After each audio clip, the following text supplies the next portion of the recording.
Magandang araw sa inyong lahat at welcome sa aking channel. Pumasok na rin sa TikTok ang aktres na si Julia Montes. May isa na rin kaagad itong video na ibinahagi at talaga namang pinusuan ito ng netizens. Hi TikTok! First TikTok ko, say ng aktres.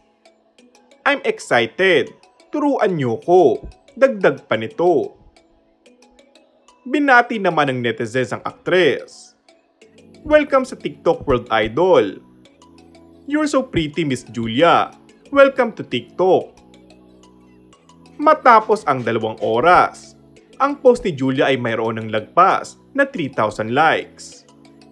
Maaalalang kamakailan ay inanunsya rin ng aktor na si Coco Martin na mayroon na siyang official Facebook page. Sa pamamagitan ng isang Instagram post, sinabi ng aktor na mayroon na siyang Facebook page.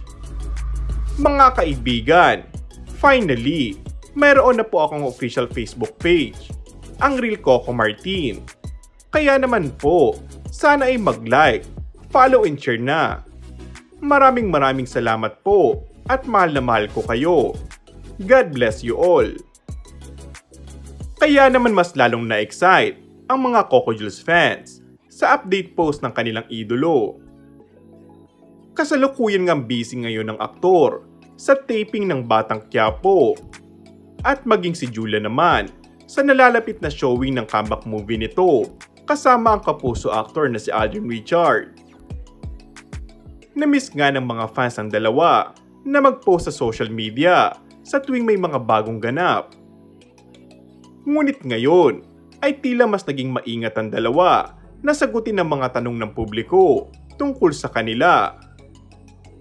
Ayon nga kay Coco, ay kung ano umano ang nakikita ng publiko sa kanila, ay yun na umano ang real score sa pagitan nila ng kasintahang si Julia. Tahimik anya ang kanilang buhay at nabibigyan ito ng proteksyon. Mas masarap yung pakiramdam na pribado ang buhay namin. Tahimik, walang mga issue. Eto, masaya kami. Chika pa ni Coco. Pahayag naman ni Julia ay masaya siya sa piling ng aktor, lalo pat ang sentro aniya ng kanilang relasyon ay ang Diyos. And that's all for our today's video.